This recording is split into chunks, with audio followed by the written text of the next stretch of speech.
Muy bien, empecemos. Eh, Adelante, Luis Ángel, por favor. Ok, comparto. Aquí está. Hola, buenos días a todos. Espero que todos se encuentren muy bien. Hoy quiero platicarles acerca de la fórmula prevariante de una forma cuadrática. ¿Vale? Mi nombre es Ángel González Serrano y pues comencemos. Esta presentación la dividí en dos partes, que vamos a primero explicar lo que es el gradiente de una forma lineal y lo que venimos a ver es el gradiente de una forma cuadrática. ¿Ok? Entonces, por ejemplo, primero vamos a dar una definición del gradiente de una función, sea f una función que va de Rn a R, una función diferenciable en cada punto, ¿no? O sea, esa es nuestra suposición. Entonces, el gradiente de f en el punto X se va a definir de la siguiente manera. El gradiente de f en el punto X también lo podemos denotar como ese triangulito, f en X. Nabla. Habla de f en X como este vector, ¿no? De n entradas, donde P va a denotar la variable de la derivada parcial, ¿no? Bueno, la entrada de la que se va a derivar, ¿ok? Vamos a, por ejemplo, o sea, en otras palabras, para cada x en Rn, tenemos que el gradiente f en el punto x va a pertenecer a Rn y para cada punto P entre 1 y n, la P cimentada de este vector va a ser esta derivada, ¿no? Esta derivada parcial. Ok, vamos a ver unos pequeños ejemplos. Por ejemplo, vamos a considerar la función f que va de R3 a R, que lo vamos a definir de la siguiente manera. Como f de x es igual a 7x1 a la cuarta por x2 más x2 a la quinta por x3, ¿no? En este ejemplo, la derivada parcial de f en el punto x, bueno, la primera derivada parcial de f en el punto x, vamos a tener que es 28x1 al cubo por x2, ¿no? Porque realmente estábamos derivando f con respecto a x1, ¿no? O sea, 7 por 4, 28. Le bajamos un grado a este, x1 al cubo, por x2. Y pues este va a ser 0, ¿no? Porque pues no tiene la variable x1. En este caso, por ejemplo, para la derivada parcial en la variable 2, va a tener de esta manera, ¿no? Porque aquí, pues, la derivada de esto se vuelve 1, lo demás se queda igual. Y aquí se va a derivar x2 a la quinta por x3, ¿no? Que realmente sería x, bueno, 5 por x2 a la cuarta por x3. Y lo mismo va a pasar con la derivada parcial, bueno, la tercera derivada parcial de f en el punto x, ¿no? Que va a ser la 7. Que es lo único que sobrevive, ¿no? Y por eso entonces el gradiente de f en el punto x se va a denotar como este vector, ¿no? Como la derivada parcial. La primera derivada parcial, bueno, va a ser el primer elemento del vector. La segunda derivada parcial va a ser el segundo elemento del vector. Y la tercera derivada parcial va a ser el tercer elemento del vector. ¿Mm? Ok, para n vamos a ver el gradiente de una función monomial. Por ejemplo, para n igual a 3, vamos a ver que la segunda derivada parcial de x2, creo que hay un poco de error. Bueno, va a ser como esta derivada respecto a x2, de x2, pues eso va a ser 1, ¿no? Aquí la derivada parcial, la segunda derivada parcial de x3, pues realmente vemos que pues este va a ser 0, ¿no? Porque pues realmente no, bueno, x3 realmente, ¿cómo se puede decir? No depende de x2, por lo tanto, pues es 0, ¿no? Y en este caso, por ejemplo, la primera derivada parcial de x1 va a ser 1. Lo O sea, siento, Luis Ángel. Aquí solamente una observación uh-huh. terminológica. Creo que por razones históricas no se dice segunda derivada parcial. Segunda derivada parcial significaría que derivamos dos veces.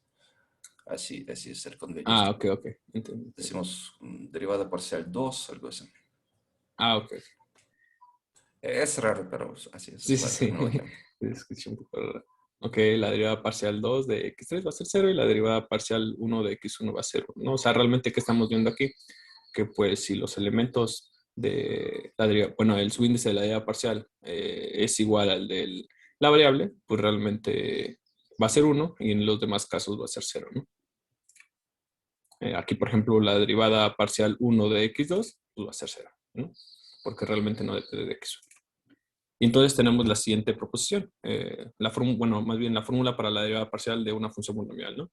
Que como vimos hace rato, la derivada parcial P de XJ va a ser igual a la delta de Kronecker de JP, ¿no? Pues la demostración, pues realmente, como vimos anteriormente, si J es igual a P, va a ser 1, y en los demás casos va a ser 0, ¿no? Pues entonces tenemos fácil la demostración de esta proposición. Ahora, vamos a ver lo que es la fórmula proveniente de una forma lineal. Vamos a primero definir esta phi, como phi de x es igual al vector b transpuesta por esta x, ¿no? Y esta pues, va a ser igual a la suma de j igual a 1 hasta n de bj xj, ¿no? Que realmente es como el producto directo. Entonces, para cada x en Rn, vamos a tener que el gradiente de phi en el punto x va a ser igual a b.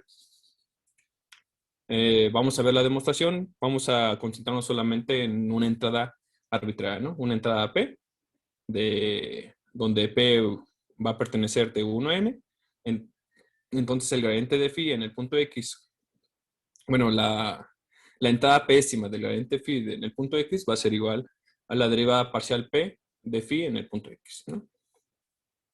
Que pues esto va a ser igual a la suma de j igual a 1 hasta n de bj delta de jp, ¿no? Que realmente lo que estamos haciendo aquí es la derivada parcial p de phi de x, pero donde phi de x es este elemento, donde al derivarlo, pues bj ya pertenece a los reales, entonces lo podemos sacar y solamente se deriva xj, ¿no? Y por la proposición anterior, pues vimos que la derivada parcial p de xj va a ser igual a la delta de Kronecker jp, ¿no?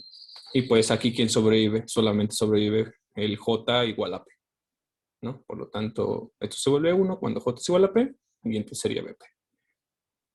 ¿Ok? No sé si tengan algunas dudas.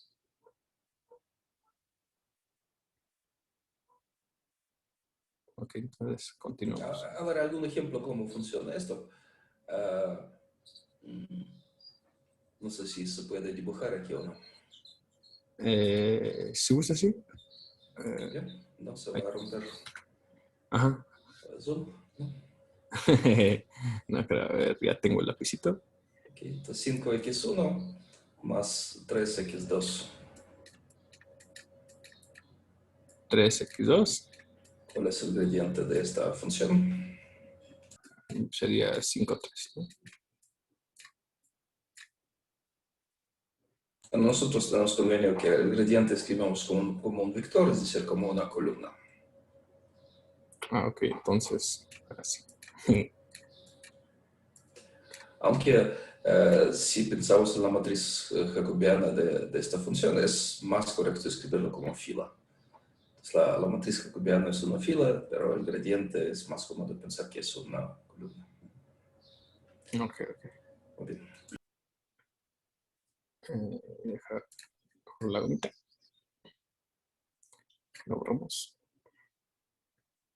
Y otra vez vamos. Ahora vamos a ver la fórmula cuadrática con la notación matricial y en coordenadas, ¿no? O sea, vamos a tomar una matriz cuadrada de tamaño n, en R, tal que va a ser simétrica, ¿no? O sea, su transpuesta va a ser igual a, y entonces vamos a definir esta Q, que va de Rn hasta R, donde Q de X va a ser igual a X transpuesta por A por X, ¿no? Que realmente, bueno, sería, bueno, no sé si tenga sentido poner un dibujito, pero bueno. Y entonces vamos a demostrar que Q de X va a ser la suma de estos elementos, ¿no? Donde J va a correr de 1 hasta N, K va a correr de 1 igual hasta N, y va a ser este producto, ¿no? Donde va a ser la entrada JKésima de la matriz por XJ y XK, ¿no? Aquí realmente, ¿qué vamos a hacer? Realmente vamos a aplicar la definición de producto de matrices, ¿no? Donde realmente sería una matriz por una columna y aquí un renglón por lo que queda aquí, ¿no? Que realmente sería una columna también, ¿no? Sería renglón por columna y entonces, pues, y lo podemos ver así, ¿no? Primero lo que vamos a hacer es realmente que estamos haciendo aquí es, sería una matriz, puede decir, renglón por una matriz columna. Entonces, realmente lo que es el producto directo de xj con ax, ¿no? Que en este caso, pues, lo tenemos así, ¿no? Como lo vemos el siguiente. Y entonces, lo que vamos a hacer aquí, realmente estamos sustituyendo este elemento por lo que es la definición, ¿no? Estamos agarrando la entrada j décima y pues es una matriz por una columna, ¿no? Y entonces sería de K1 hasta N, donde estos elementos.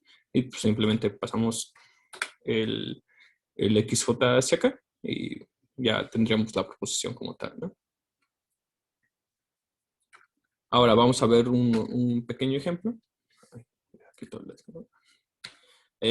por ejemplo, para n igual a 2 vamos a tener un polinomio q de x, donde lo vamos a denotar así, ¿no? Donde realmente las variables a y b y c son arbitrarias. Si se fijan, aquí tenemos un 2 que nos va a ayudar para que la matriz sea mejor, pero pues simplemente lo que podemos hacer después es aquí hacer un b', en donde b' va a ser igual, bueno, b va a ser igual a b' medios, ¿no? O sea, realmente es general esta parte. Entonces, bueno, aquí solamente es un producto pequeño. Y entonces tenemos que este polinomio se puede escribir mediante este producto, ¿no? Que sería la matriz por una columna, por esa misma columna transpuesta, ¿no? Ahora, por ejemplo, vamos a verlo para n igual a 3, donde vamos a ver cómo se genera este polinomio, ¿no? Sería, por ejemplo, el q de x va a denotarse como este vector transpuesto por la matriz por esta columna, ¿no? Bueno, este vector más bien. Y entonces tenemos que al multiplicar la matriz por el vector va a quedar de la siguiente manera. Y estos elementos se pueden, bueno, los escribí de esta manera para que sea un poquito más sencillo de cómo es que realmente se está volviendo el polinomio Q que estamos deseando, ¿no? Que realmente aquí, como es simétrica esta matriz, realmente se puede asociar bueno, se pueden unir estas partes como dos veces a 1. Aquí se puede sumar estas partes como dos veces a 3, x1, x3, y también se pueden estas partes, ¿no? O sea, realmente quien... Ajá. Lo siento, Ángel. Bueno, para la gente que todavía está totalmente durmiendo, ¿cómo surgieron estos nuevos sumandos? Los primeros tres sumandos, ¿de dónde salieron? Los primeros tres sumandos salieron de x1 por el renglón, ¿no? De aquí. ¿O a qué te refieres? Lo siento. Sí, sí. Ah, ok. Ajá. Los primeros tres sumandos realmente surgieron de multiplicar x1 por este renglón de a1 x1 más a2 x2 más a1 x3, ¿no? Bueno, la segunda hilera de sumas surgió de x2 a sumarle este renglón, ¿no? Y así igual el último, ¿no? X3 sumando estas partes. Entonces realmente como X3 multiplicando por la el tercera tercer columna. renglón. Y entonces, aquí como vemos, pues realmente se van a sumar, ¿no? Aquí van a ser 2 a 1, 2, x1, x2 y así los demás, ¿no? Por eso los asocié con colorcitos para que se vea y nos va a quedar de esta manera, ¿no? Que realmente es como un polinomio general, ¿no? De tres variables, donde están las potencias y donde está x1, x2, x1, x3 y x2, x3, ¿no? No sé si tengan una duda aquí. No. Ok. Entonces, digamos, la última línea es como la forma antigua de escribir una forma cuadrática, ¿sí? Cuando Ujú. la gente prefería escribir la suma explícita y lo que está escrito arriba de la página es, digamos, la forma concisa y moderna de escribir usando la multiplicación de matriz. Ujú. Ok, entonces podemos hacer un pequeño programita donde realmente el primer programa lo vamos a denotar como la forma cuadrática, bueno, quadratic form, donde realmente los elementos que vamos a ingresar va a ser la matriz, va a ser el vector x y vamos a regresar el producto directo de x con a multiplicado con x, ¿no? Que realmente es esta formulita, ¿no?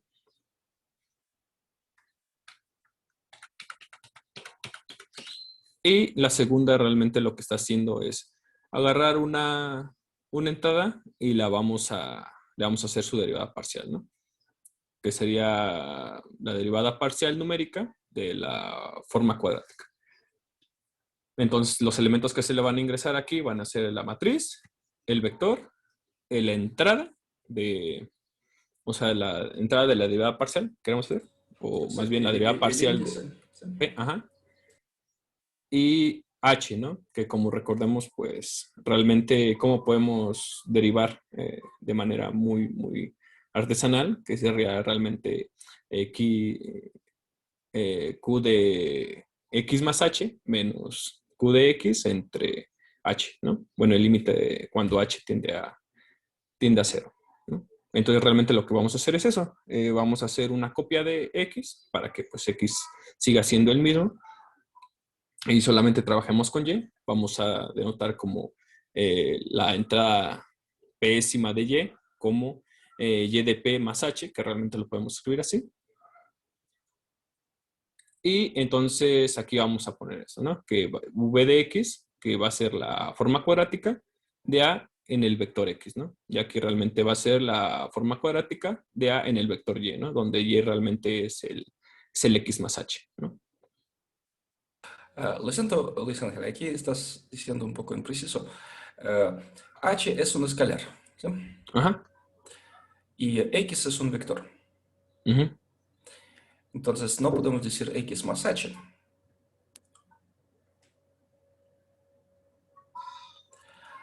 Pero, ¿cómo decirlo más preciso? Bueno. Cuando Ajá. a la pésima componente de X le sumamos H, es como sumar a X un múltiplo del vector básico. ¿Cuál? Eh, Uh, entendí la pregunta otra vez, perdón. Bueno, voy a intentar de dibujar. Uh, por ejemplo, si P es igual a 2, Ajá. bueno, ¿cómo prefieren? Escribiremos en la notación de Python, ¿sí? Indizando desde 0. X0, X1, X2. Esto fue el vector original, Uh-huh. pero bueno, ponemos y igual a 1 y a la componente X1 le sumamos H. Uh-huh.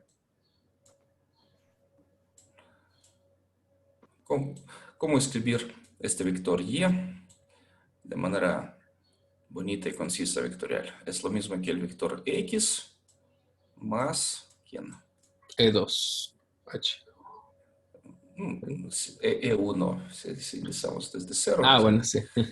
Es H por E1, exactamente. Uh-huh. No es X más H, es X más H multiplicado por E1. Sumamos H en esta dirección solamente, ¿sí? Uh-huh. En la dirección de este componente. Entonces, ¿cuál es la fórmula concisa? La forma cuadrática Q sub A, se puede decir que es la expresión que nos regresa esta función, es Q sub A de X, ¿verdad? Uh-huh. La forma cuadrática asociada a una matriz. La evaluamos en donde. En X más H, E. X más H por E en general con subíndice. Bueno, P. Menos Q sub A En X solamente. y dividimos entre H. H. Lo siento, yo no lo tenía bien escrito en mis apuntes y por eso pues, no lo escribiste aquí. Fue nuestro como error Eh, junto. yo tengo una pregunta. Bueno, la derivada realmente será el límite de esto, ¿sí? Y aquí Uh-huh. no vamos a sacar el límite, será solo este cociente. Adelante. Uh-huh. ¿Cuál es la pregunta? O sea, ya hay una fórmula para el gradiente de una forma cuadrática. Sí, es a dónde vamos. Uh-huh. Bueno. Sí, vamos a demostrar la fórmula, es muy sencilla. Sí, bueno. Este es como solo la definición numérica, digamos, que es la derivada parcial numérica, sería este cociente. Pero Ah, vamos van a a ver. compararlo. Ujú. Exacto, exacto. Sí. Sí, ahí. Ok, bueno, entonces, bueno, prosigue, sí. Ok. Entonces aquí realmente tenemos, bueno, la segunda función realmente lo que estaba calculando era la derivada parcial, ¿no? De manera numérica de la forma cuadrática, ¿no? Que es realmente, estaba calculando la derivada parcial P, ¿no? De este elemento. Y entonces ya podemos definir el gradiente, donde realmente ya habíamos visto que el gradiente va a ser el vector generado por las derivadas parciales de esos elementos, ¿no? Y entonces aquí solamente lo que estamos haciendo es poner las derivadas parciales con el, bueno, subindizadas, ¿no? En el vector, que realmente sería la derivada parcial de la forma cuadrática numérica de, bueno, de P, más bien, y con este elemento H, ¿no? Que es lo que estamos haciendo. Y realmente lo que estamos haciendo es rellenando, ¿no? La primera derivada parcial, bueno, la derivada parcial 1, la derivada parcial 2, la derivada parcial 3, hasta la derivada parcial P-1, ¿no? Y ahora, vamos a ver la fórmula para la derivada parcial del producto de dos variables. Por ejemplo, si tenemos la derivada parcial de este elemento, de x1, x2, va a ser, bueno, la derivada parcial 1 del elemento x1, x2 va a ser x2, ¿no? Realmente lo que estamos haciendo es derivando este elemento con respecto a la variable x1, ¿no? Ahora, si lo hacemos de esta manera, entonces va a quedar 2x1. Entonces, y la derivada parcial 2 de x1, x3 va a ser 0 porque pues, no depende de x2. Y bueno, entonces damos la fórmula siguiente, ¿no? Que va a ser la fórmula para la derivada parcial del producto de dos variables, ¿no? Vamos a definir un JK y un P que van a estar dentro de 1 hasta N. Entonces la derivada parcial P de XJ XK va a ser la delta de Kronecker de PJ por XK más la delta de Kronecker de PK XJ, ¿no? Que realmente lo que estábamos viendo anteriormente. Que es cómo se van eliminando estos elementos, ¿no? Que realmente primero aplicamos la fórmula de derivada del producto, que sería la derivada del primero por el segundo, más la derivada del segundo por el primero, ¿no? ¿Qué es esto? Bueno, lo dije al revés. Bueno, como está escrito aquí. Y entonces realmente sustituimos a como lo habíamos visto anteriormente, que habíamos visto que la derivada parcial P de, en este caso, XK va a ser igual a la delta de Kronecker de PK, ¿no? Bueno, sí, de PK, ¿no? Porque cuando solamente sobreviven, cuanto P y K van a ser iguales. Y entonces, Lo siento, entonces aquí en la demostración los sumandos están escritos en otro orden, pero pero esto sí. no importa. Entonces, por ejemplo, aquí puse esta formulita para que lo tengamos en mente y entonces vamos a ver los casos posibles, ¿no? Si P es igual a J es igual a K, aquí si P es igual a J, aquí va a sobrevivir, va a quedar 1. Y en este caso, si K es igual a P, igual va a quedar 1, ¿no? Y entonces, como K es igual a J, entonces aquí va a ser 2XJ, ¿no? Y Que el va a lado ser XJ. izquierdo, el lado izquierdo, a ver si todos coinciden, es como sacar DJ de XJ al cuadrado, ¿verdad? Ajá.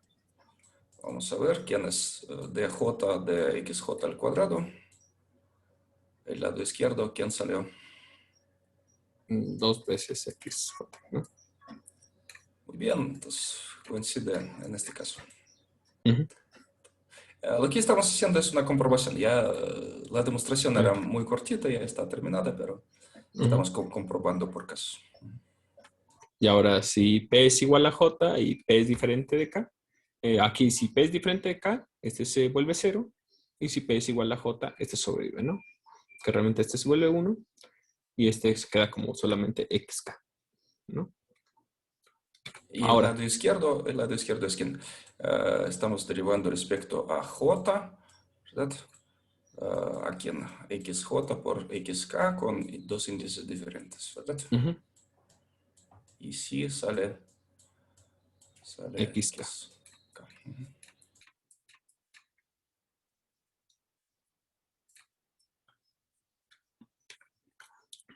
Ahora, si P es igual a K y P es diferente de J, tenemos realmente lo contrario en esta, ¿no? Aquí realmente sería K y aquí sería J, ¿no? Que realmente sería, más bien aquí, ¿no? Sería K. Y entonces realmente sería XJ, ¿no? Y pues si todos son diferentes, realmente sería, este se elimina, entonces nos quedaría 0, ¿no? Y pues así comprobamos realmente esta formulita. Ahora vamos a ver la fórmula que había preguntado Eduardo. Fórmula previamente de una forma cuadrática, ¿no? Aquí tenemos el Q de X, que ya lo teníamos definido antes, de esta manera. Y entonces, si A es simétrica, entonces el gradiente de la función Q en el punto X va a ser igual a 2AX. ¿Ok? Entonces, vamos a hacer la demostración. Si X pertenece a Rn y P está entre 1 y N, vamos a calcular la pésima, bueno, la pésima componente del vector del gradiente de la función Q en el punto X, ¿no? Entonces, habíamos visto que se puede, bueno, que estaba definido de esta manera, pero el Q de X estaba, bueno, ya lo habíamos demostrado antes, ¿no? Que se podía escribir en términos de estas dos sumas, ¿no? Y entonces, pues, el resultado anterior, tenemos que esto se puede escribir como la suma de estas deltas de Kronecker por sus respectivas variables multiplicadas. Y entonces aquí ya podemos separarlas, ¿no? Realmente son dos sumas, las podemos separar y vamos a ver realmente quiénes son los que sobreviven, ¿no? Aquí, si J es igual a P, este se vuelve 1 y los demás se vuelven 0, ¿no? Entonces, aquí vamos a poner el P a PK, XK, ¿no? Que es el que sobrevive. Y en este caso, si K bueno, es igual a P, y también son los que sobreviven, ¿no? Y los demás se vuelven ceros. Realmente estábamos separando la suma en los que son ceros y los que no. ¿Ok? Entonces, aquí solamente sobreviven estos elementos. Lo vuelvo a escribir para que lo tengamos en mente. Y entonces, aquí podemos transponer transponer los elementos de esta matriz, ¿no? Que realmente solamente se intercambian el subíndice. Si es JP, lo transponemos y sería PJ, ¿no? Y este ya sería el producto de una matriz por un vector, ¿no? De igual de esta parte. Y entonces podemos escribirlo de esta manera que pues estas realmente son sumas directas, ¿no? Lo podemos meter en unos elementos y como habíamos visto que A es simétrica, pues entonces A va a ser igual a su transpuesta, ¿no? Y entonces el gradiente de Q en la variable X, bueno, la pésima entrada de ese vector va a ser igual a 2AX, ¿no? Y como realmente habíamos visto, bueno, habíamos agarrado una entrada arbitraria, pues entonces se va a cumplir para todas las entradas, ¿no? Y entonces van a ser iguales estos dos vectores. Y pues aquí tenemos el programa que va a ocupar los programas anteriores, que realmente aquí lo que hicimos es agarrar matrices ya dadas para un pequeño ejemplo. Vamos a definir el test del gradiente de la forma cuadrática. Solamente le vamos a, bueno, realmente le estamos metiendo la matriz A, el vector X y el H, ¿no? Y entonces, por un lado, vamos a tener que eh, esta nueva G numérica va a ser, lo vamos a ocupar la fórmula que teníamos antes, que realmente esta es la que ya se conoce, ¿no? Como tal. Y esta es la de nuestra nueva proposición, ¿no? Vamos a ver si estos dos elementos, bueno, en este caso no es que coincidan, sino que sean cercanos. ¿Por qué? Porque realmente la definición de derivada es que h tiende a 0, ¿no? Entonces, si le metemos elementos pequeñitos, deben acercarse mucho, ¿no? Y pues, entonces, bueno, ¿corro el programa, Igor? Pues si puedes, estaría muy bien. Una pregunta, Sí, claro. ya que hablaste. Para, bueno, es general, ¿no? Para poder calcular un límite, o sea, uno ¿qué hace? Va tomando valores más pequeños y cuando ya no haya diferencia lo toma ese como el valor límite. O sea, por ejemplo, la derivada. Es que aquí realmente o sea, Sí, es no, un ejemplo tú lo numérico. vas, Ajá, tú sí, lo vas metiendo, pero en general así lo calcula uno. Así lo calcula es, Sage, no, Sage la tiene matemática. tiene una librería para límites, así Ajá, ajá, que pero ¿cómo lo hará? la verdad sí, no Sí, tengo no. idea de la sintaxis que Uno ocupe puede Sage. también trabajar de manera simbólica con variables tratados como símbolos. Ah, en Sage se puede trabajar de manera simbólica y hay herramientas que saben calcular límites de funciones sencillas y cuando la función es elemental es una composición de funciones muy simples, pues sabe aplicar las reglas. Entonces, Ya. hay en Sage o en Wolfram Matemática o en Máxima o en algunos otros lenguajes y sistemas. Sí, ahí puede uno calcular, ¿no? Límites y todo eso y comprobar, ¿no? Pero, o sea, si uno lo quisiera programar o sea, programar un límite, va Sí, iterando hasta... sí, iterar y ver cuando la diferencia es pequeña para nosotros, pequeña para nuestros propósitos. Ya, Tienes que pasar un error, ¿no? Exacto, exacto. ya. Aquí nosotros mismos decidimos cuándo pararnos. Ok. Y bueno, aquí bueno, tengo lo del programa que realmente es lo que les mostré en la presentación, todas estas funciones, solamente que aquí le estamos metiendo los valores de h, ¿no? Que realmente primero ponemos, no sé, un 0.1, después un 0.01 y así vamos haciendo el h más chico cada vez, ¿no? Para que veamos que cada vez se va a acercar más, ¿no? Al,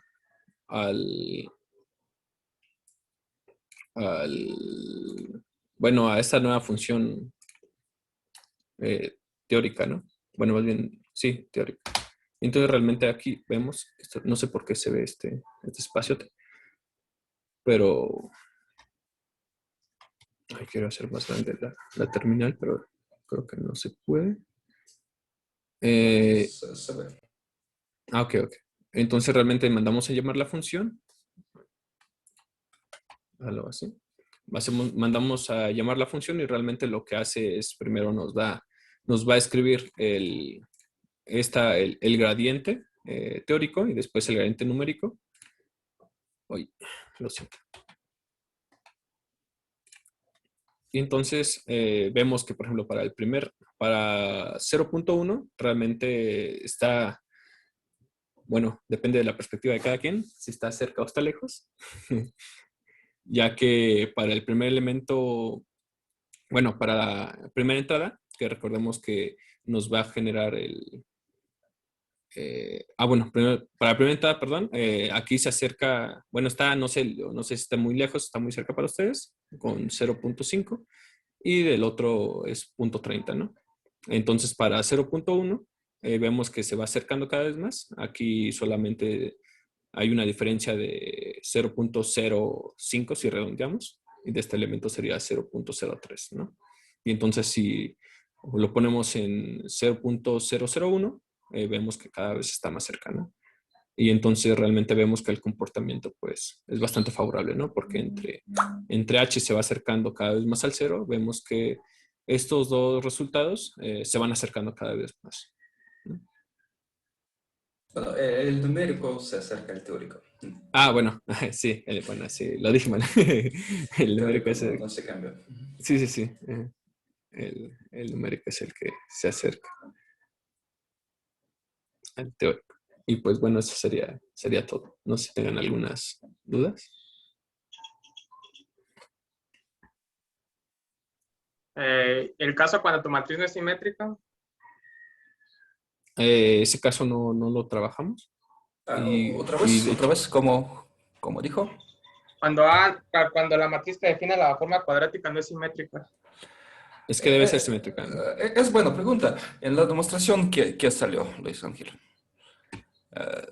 Solamente en el último momento de la demostración estamos ocupando la conjetura, la hipótesis que es simétrica. Sale Para esta que respuesta, ¿verdad? Ahí está, esa es O sea, la... Sí. es necesario que sea simétrico. Entonces, ¿cómo se cambia el enunciado del teorema? A ver si vamos al enunciado del teorema. Si quitamos la condición que A es simétrica, Solamente va a ser A más A transpuesta por X, ¿no? aquí es Sí. un poco raro. Está escrito el caso particular, pero no está escrito el caso general, ¿verdad? Creo que es mejor el Ok. caso general. Ajá, entonces, el caso general, ¿cuál es? La respuesta A más... A más A transpuesta por X, ¿no? Ujú. Y ya si estás en un campo como C, pues eso te queda el adjunto.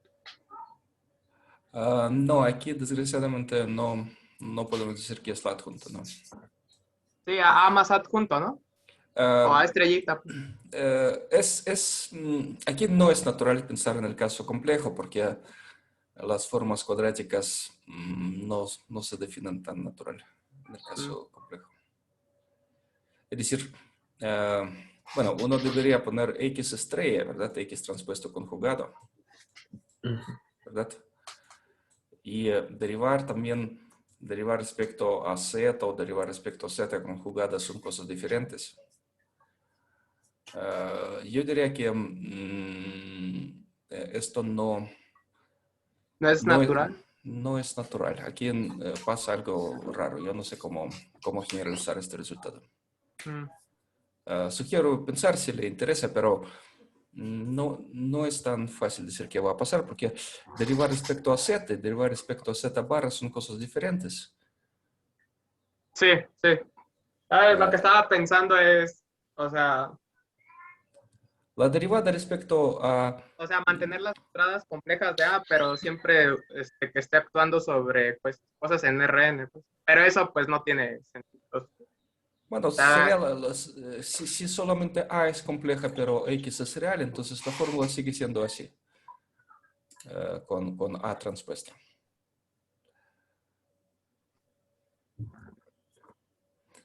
Bueno, aquí es un poco innatural interpretar de manera... Sí, creo que sí. Es que estaba leyendo el libro, pero creo que para el libro M estrellita es M transpuesta, entonces sí. Perdón, sí. La derivada, en el caso complejo, si interpretamos en vez de X transpuesta ponemos X conjugado, yo creo que no va a existir.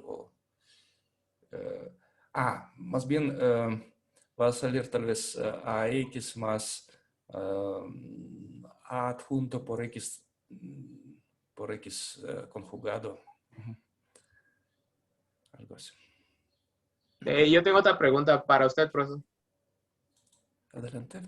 O sea, es claro más o menos es claro lo que significa el gradiente, o sea, en términos de cambios de base, ¿no? Es una representación de la derivada de la función en la base canónica. Y se le puede asociar, a cada función y su gradiente se le puede asociar un elemento del dual de Rn, ¿no? Como definió el compañero esta función con el producto interno de un B fijo con X, ¿no? Bueno, se puede decir que el gradiente es un caso particular de la matriz de las derivadas parciales. Sí, es una representación, ¿no? O sea, y se entiende bien. Pero cuestiones de formas cuadradas. Una pequeña diferencia técnica. Cuando pensamos en la matriz de las derivadas parciales y la función es escalar, cuando solamente toma valores no en R. Bueno, si la función toma valores en Rm, en general, si una función no necesariamente forma cuadrática toma valores en Rm, su matriz de las derivadas parciales es m por n. Sí, y en cada renglón está uno sacando el gradiente de las componentes de F. Bueno, y cuando m es igual a 1 es solamente una fila. Entonces, la matriz jacobiana, la matriz de las derivadas parciales es una fila, pero cuando decimos el gradiente, yo creo que el convenio más común es pensar que es una columna. Pero igual, o sea, es la forma de representar la derivada, pues la transformación lineal de la... Sí, exactamente, es la parte lineal del Y incremento. ahora mi pregunta va con respecto a las formas cuadráticas. Adelante. O sea, ¿en qué espacio podemos ver a una forma cuadrática? O sea, el gradiente lo podemos pensar como un elemento del dual de Rn, ¿no? Bueno,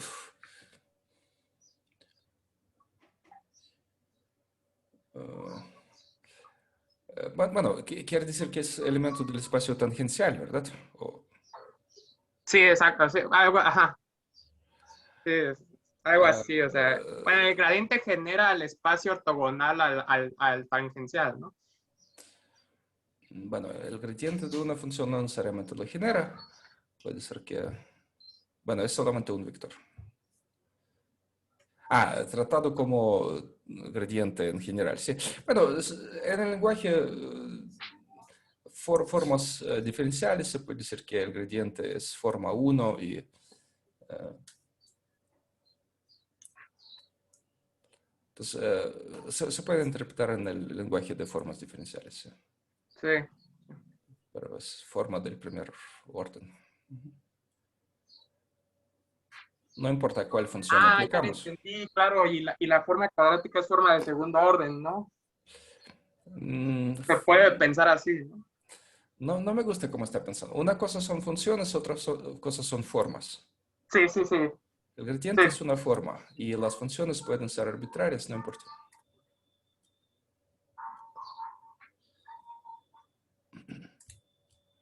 Digamos, forma cuadrática no es forma diferencial, ¿sí? Es solamente una función.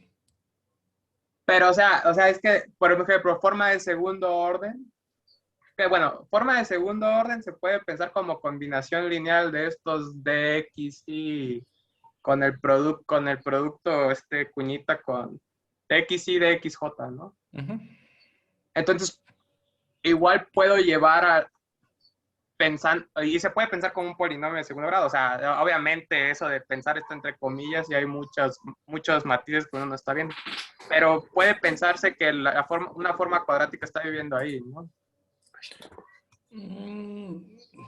Bueno, las formas de segundo orden se pueden escribir como formas cuadráticas de estos, de x1, de x2, etc.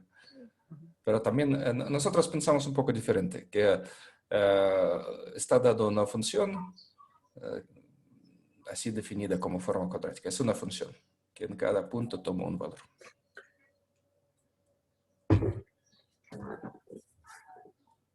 Sí.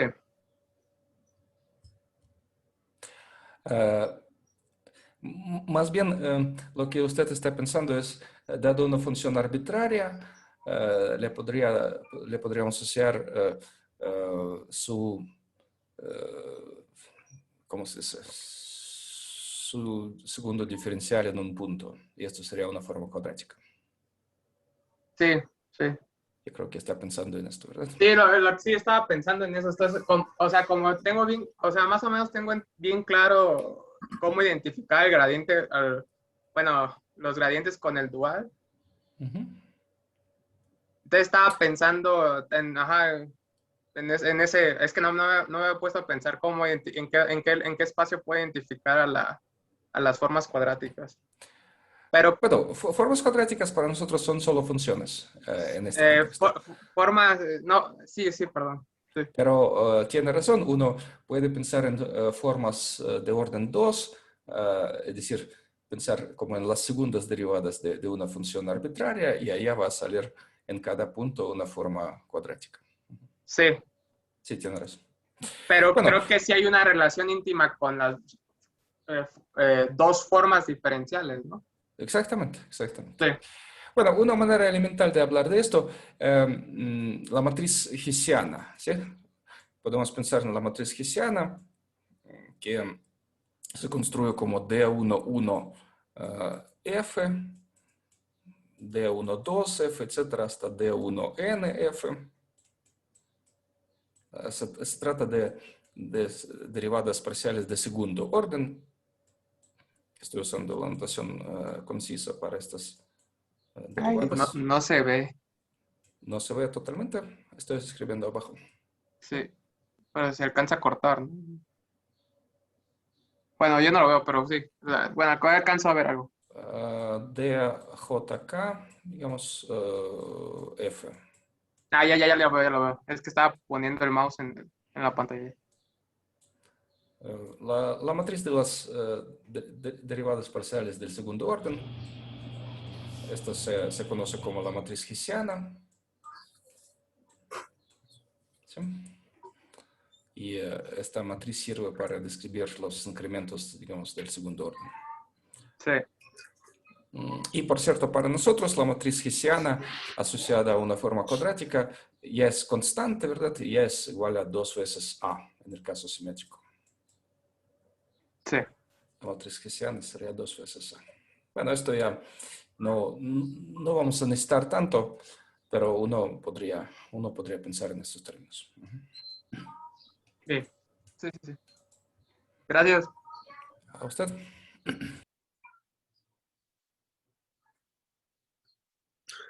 Ok, entonces, ¿ya dejo de compartir? No sé si hay algunas otras dudas.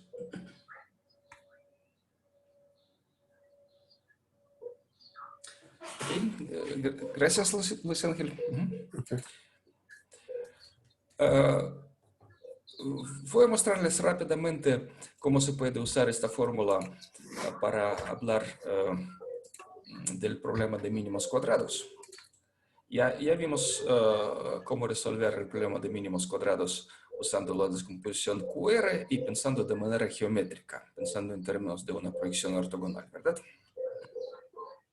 La proyección ortogonal es el elemento más cercano, de allá sale bastante rápido la respuesta.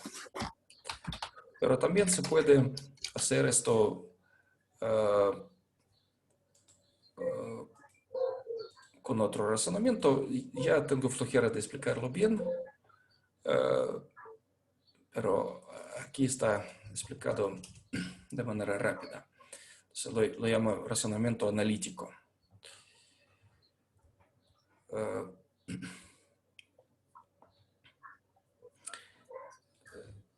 Estamos considerando el problema de mínimos cuadrados. Está dada una matriz A. Suponemos que es una matriz delgada. El número de columnas es menor o igual que el número de filas. Y el rango de A es igual a M, es igual al número de columnas. Y B es un vector dado en Rn. Nos interesa minimizar la función definida de esta manera, la norma de ax menos b al cuadrado. Uno puede quitar el cuadrado, minimizar la función con el cuadrado o sin el cuadrado, son dos problemas equivalentes. Y vamos a demostrar que el punto del mínimo global, bueno, que f tiene un único punto mínimo global, y este punto x se puede encontrar como solución de esto. En esta forma de la respuesta no usamos la descomposición QR, pero luego podemos pasar a la descomposición QR y ver que la respuesta se puede escribir como solución de esta ecuación Rx igual a Q transpuesta B, como lo obtuvimos con el método geométrico.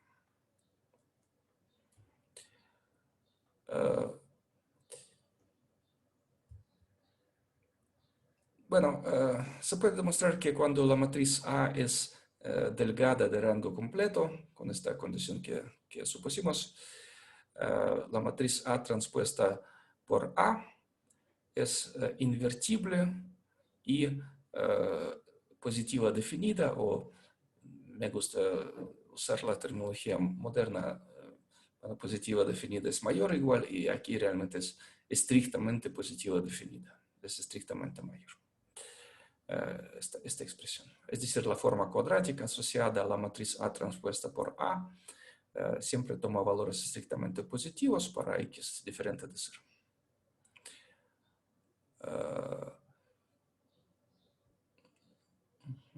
Sí. Pues la condición que el rango es igual a M, que significa que las columnas de A son linealmente independientes.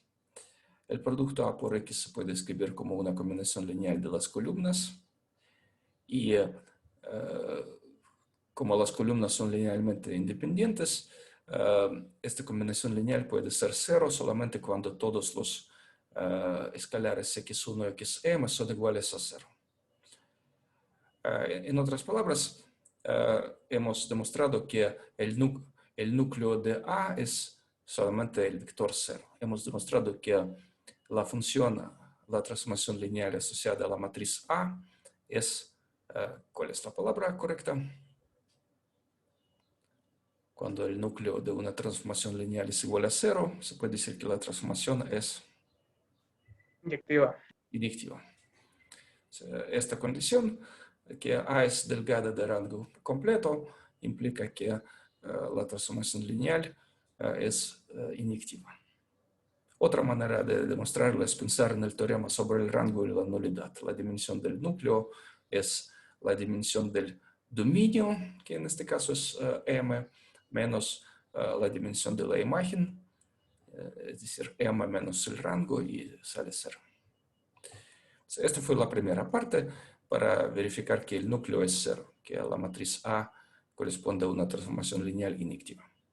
Segunda parte, ya pensamos en la forma cuadrática asociada a la matriz A transpuesta A. Se puede decir que aquí primero teníamos esta agrupación, luego agrupamos de otra manera así, y por las propiedades de la transpuesta, el primer producto escribimos así. Es la norma de ax al cuadrado. Siempre es mayor o igual que 0, pero además si x es diferente de 0, ax será diferente de 0 por el inciso 1, y la norma de ax será estrictamente mayor que 0.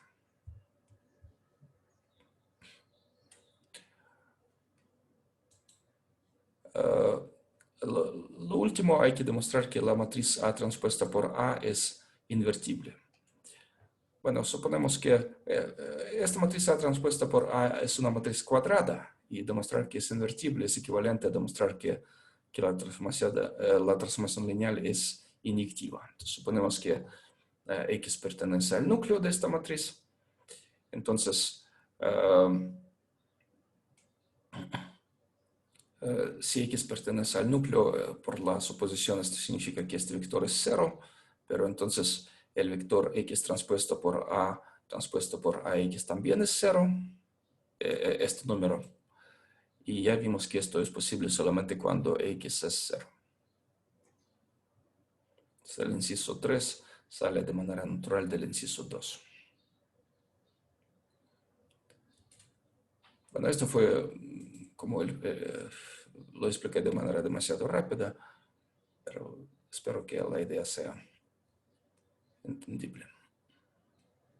No sé si tienen alguna duda. No, profesor. Bueno, si no lograron captar en este momento, pueden revisar. Son 3 pasos. Primero, A es inyectiva. Segundo, la forma cuadrática es estrictamente positiva. Tercer paso, A transpuesta por A es inyectiva. Y por ser inyectiva es invertible.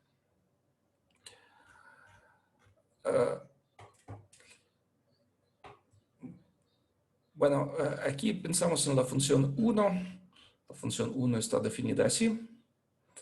Y vamos a demostrar que el gradiente de esta función es esta expresión. Bueno, va a salir rápidamente, va a salir fácilmente con lo que ya nos demostró Luis Ángel.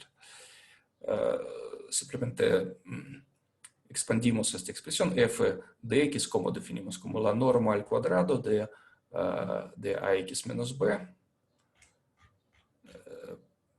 Se puede escribir como ax menos b multiplicado por la izquierda por el transpuesto de este vector. Así se calcula la norma, ¿verdad? La norma de u al cuadrado es u transpuesta por u, ¿verdad? Puede calcular así.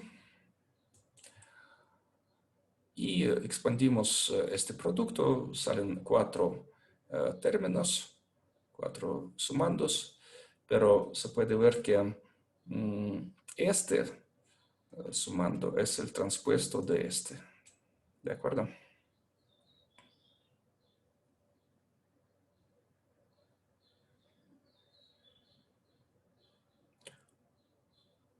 El transpuesto de este sería este, pero ¿cuál es la naturaleza de estos sumandos? ¿Quién es este producto? ¿Es un polinomio? ¿Es un vector? ¿Un cocodrilo? ¿Quién es esto?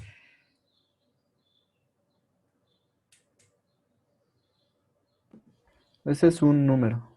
Es un número. Fila por matriz por columna es un número. ¿Sí? Es un número. Y este también es un número. Cuando un número es, cuando un número es el transpuesto de otro número, esto significa que estos dos números son iguales, ¿verdad? Para matrices de tamaño 1 por 1, ser una transpuesta de la otra significa que son iguales. Son matrices de tamaño 1 por 1. ¿De acuerdo?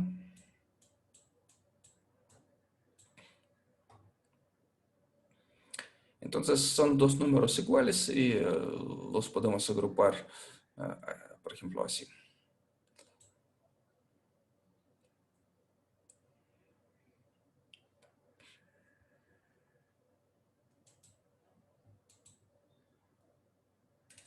Bueno, esto fue la función f. Y pues ya logramos escribir f de qué manera. Una constante más esto sumando qué naturaleza tiene. Es una forma...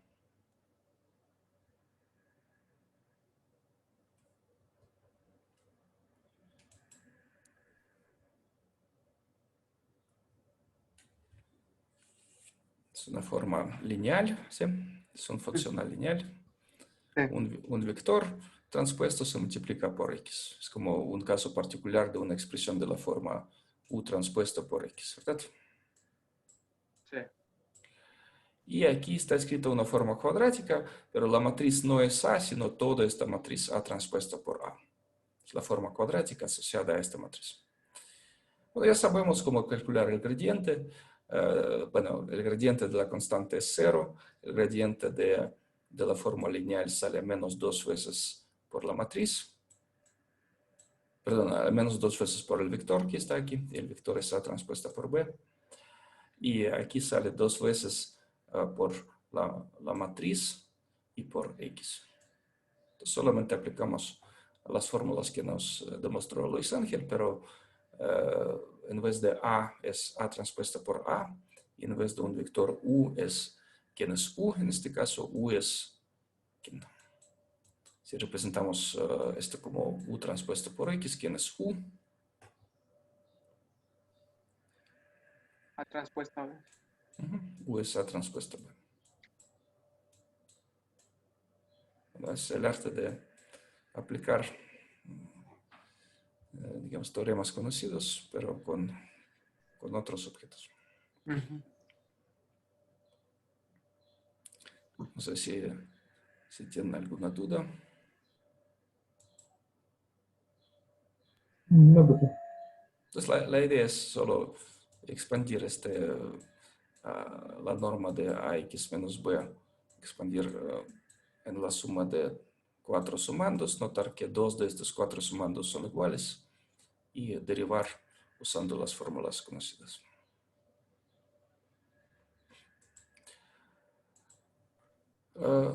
Bueno, se puede pensar también en la matriz hessiana, la matriz de Hess.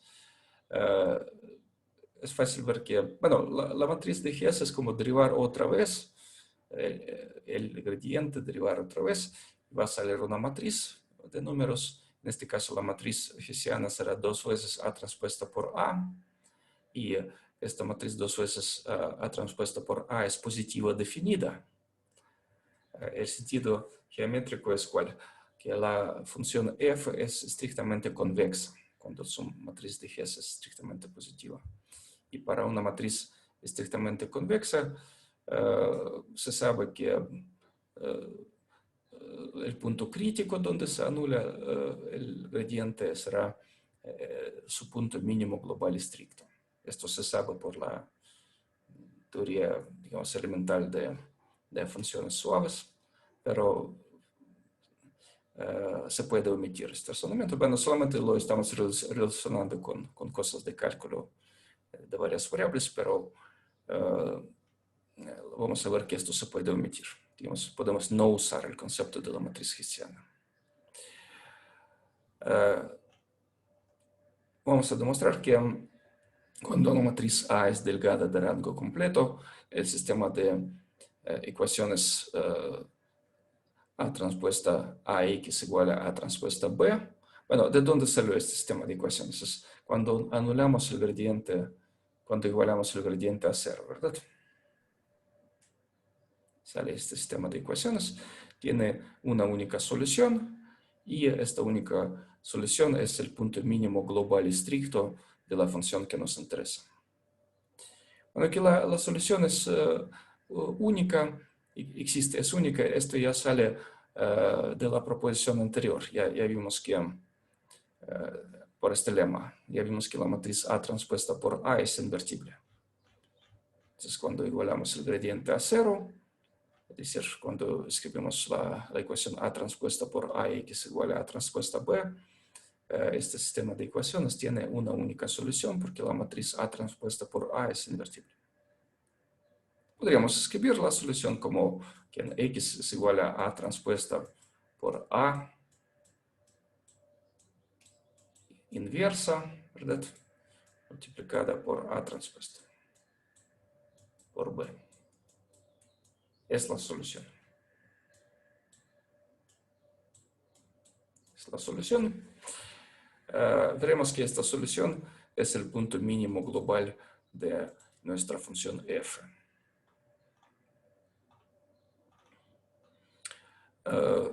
Aquí vamos a usar un trucazo.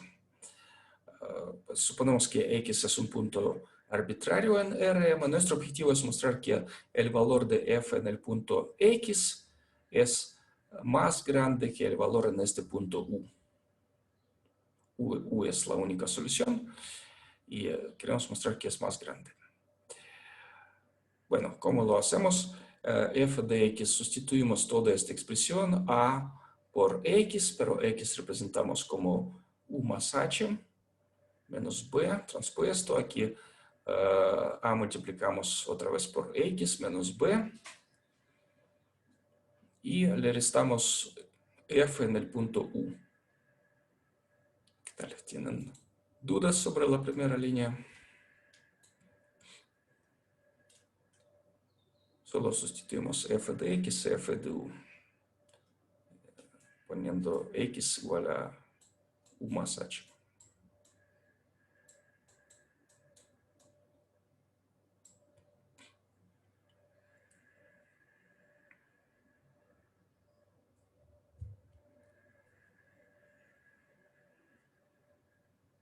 Sí, está bien. Bueno, aquí es cómodo representar esta expresión como AU menos B y luego más AH. Y de la misma manera aquí, pero es transpuesto. AU menos B más AH. Utilizo esta agrupación, por supuesto, y en la primera expresión, al multiplicar salen 4 sumandos, tratando a U menos B como un átomo. Salen 4 sumandos, pero el primer sumando a U menos B transpuesto por a U menos B se cancela con este. Los dos sumandos serán iguales, se convierten en esto. Por ejemplo, ¿cómo sale esto? AH transpuesto es que H transpuesto por A transpuesto multiplicado por AU menos B. Y otro igualito sale al revés. Entonces, una vez sale así. Y otra vez cuando multiplicamos AU menos B transpuesto por AH. Son iguales, que son dos formas dos matrices uno por uno, una es transpuesta de la otra. Entonces son dos números iguales. Si esto no está claro, pueden hacerlo primero para una situación más simple, solo cuando multiplican. O sea, bueno, ya lo hicimos antes cuando multiplicábamos a x menos b por su transpuesto, ¿verdad? Es una situación muy similar, por eso lo hice tan rápido.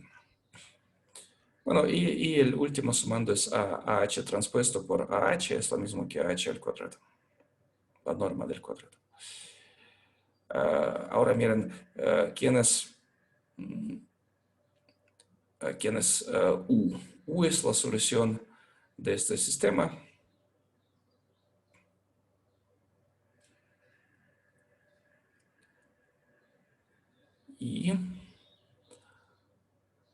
Y ¿qué significa esto? Que este producto A transpuesta por AU menos B es 0, ¿verdad? Es A transpuesta a X. Bueno, es A transpuesta a U menos A transpuesta B sale 0. ¿Sí? Entonces queda solamente esta norma al cuadrado y con esto prácticamente se termina la demostración. F de X menos F de U, otra forma de escribirlo es que la norma de AH al cuadrado. Entonces, si X es diferente de U, H es diferente de 0, A nos da una transformación lineal inyectiva, AH es un vector diferente de 0, su norma es estrictamente mayor que 0. Entonces, f de x siempre es estrictamente mayor que f de u cuando x es diferente de u.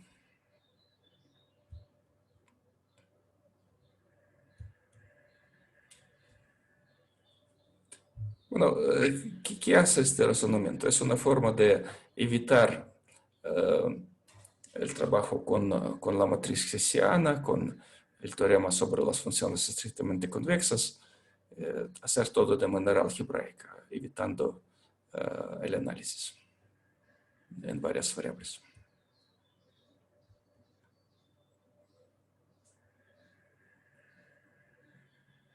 Bueno, esto fue la idea de la demostración, que cuando A es una matriz delgada de rango completo, la función AX menos B al cuadrado tiene un único punto mínimo global estricto y este punto mínimo global estricto es la solución de este sistema de ecuaciones. ¿Tiene alguna duda?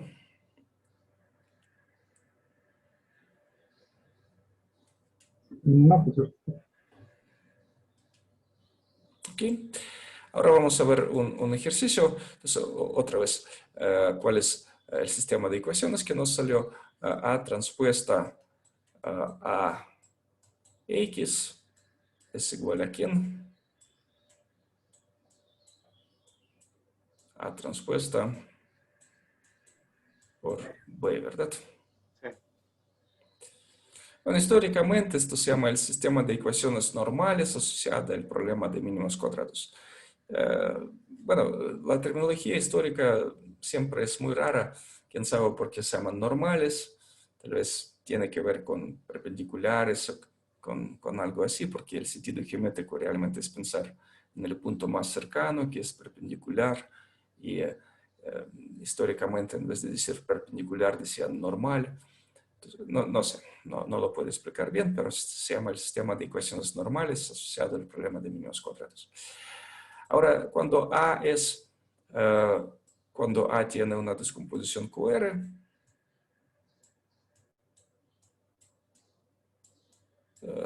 ¿cómo se va a simplificar este sistema? En vez de A transpuesta A, ¿qué vamos a tener?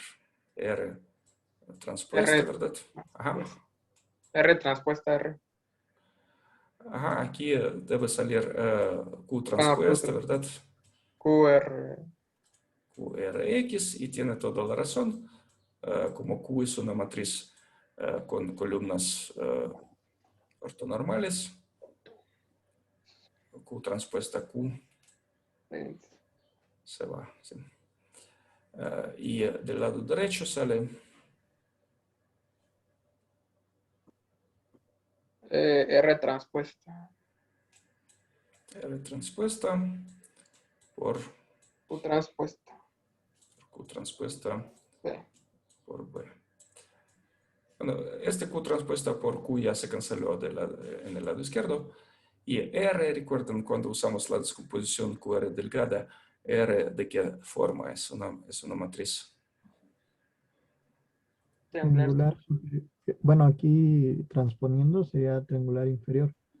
Pero es una matriz cuadrada, ¿verdad? Sí. Ujú. Es una matriz cuadrada con elementos diagonales distintos de 0. Es una matriz cuadrada invertible. Entonces esta R transpuesta también se puede cancelar. Y sale la ecuación Rx igual a Q transpuesta por B, ¿verdad?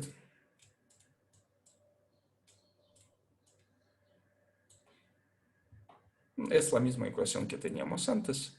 Quiero decir que este sistema de ecuaciones normales, esta forma tiene ventaja que está escrita en términos de A, no involucra a otros objetos.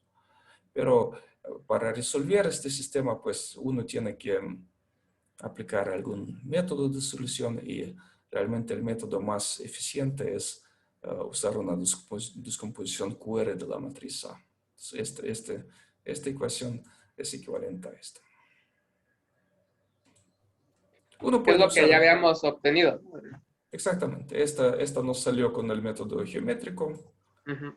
Rx igual a Q transpuesta B, lo demostramos usando el concepto del perpendicular, de la proyección ortogonal. Y es equivalente a esta forma un poco más como algebraica o analítica. Sí. Bueno, es todo lo que quería decir. Entonces el problema de mínimos cuadrados se puede resolver de varias maneras, pero son equivalentes. Bueno, en el resto de este archivo... ¿Qué tan difícil es resolver el A transpuesta comparado con si hacemos QR? Miren, se trata de resolver un sistema de ecuaciones o una ecuación vectorial así, ¿verdad? Cuando el vector A transpuesta B se calcula rápidamente, Ujú. este ya es un vector aquí, y aquí tenemos una matriz cuadrada simétrica, positiva definida. ¿Cuáles son los métodos de solución? El método de Gauss, eliminación gaussiana, es como pensar en las transformaciones elementales. Es el método general. Es bueno el método, pero numéricamente no es tan estable, no es tan seguro como QR. QR es un poco mejor numéricamente. Y si hago descomposición por valores singulares. Descomposición por valores singulares es más lenta. Mm. QR es más rápido. Ujú. No mucho, pero Dios, QR es solamente un paso determinista, digamos, cuando el número de operaciones está bien definido. Y descomposición de valores singulares requiere un proceso iterativo. ¿Sí? Sí. QR se puede decir que QR es solamente uno de varios pasos en el algoritmo para la descomposición de valores singulares. Ujú. Sí. La descomposición de valores singulares es una herramienta súper eficiente. Bueno, está como al final del curso, pero probablemente no la alcanzamos. Es casi como una bomba nuclear. Es Sí. una herramienta súper poderosa. De hecho, la prueba se basa mucho en esa matriz de A transpuesta por A. Sí, tiene mucho que ver con la descomposición de valores singulares, por supuesto. Ujú. También, como esta matriz A transpuesta por A es simétrica y positiva definida, se puede descomponer usar la descomposición de Cholesky o Cholesky, no estoy seguro cómo él se pronunciaba. La descomposición de Cholesky o Cholesky es descomponer una matriz simétrica positiva definida en el producto de una matriz triangular por su transpuesta. Es una descomposición eficiente, es un poco más rápida que el método de Gauss. Uno puede usar la descomposición de Cholesky. Sí.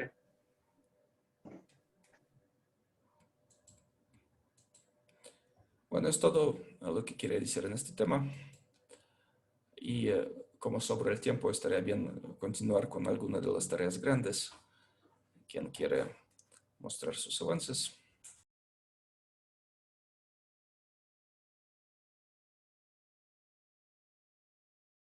Podemos ver un poco de matrices de Toeplitz o algún otro tema.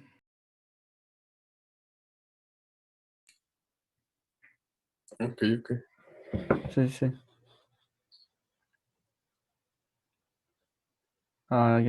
Comparto otra vez la presentación. Yo creo que sí. Va.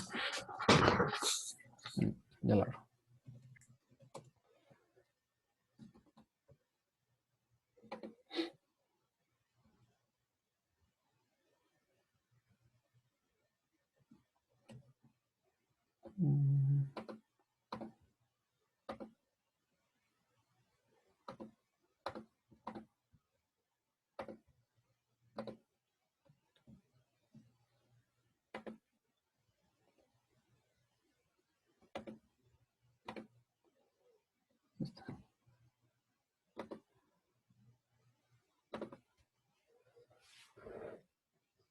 ¿Empezamos?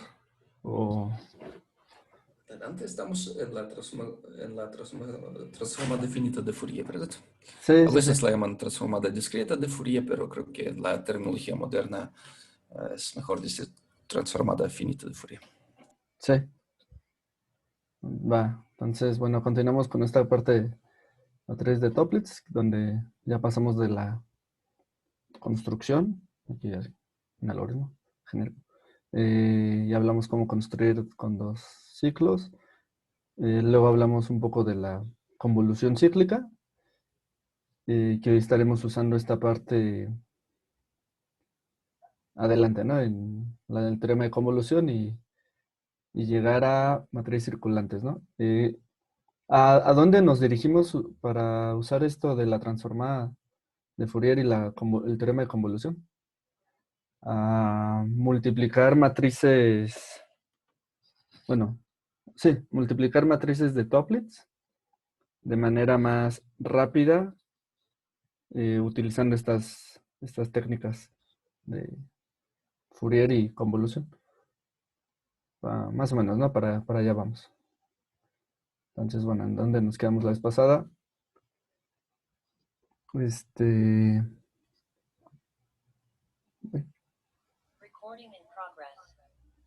Ahí está.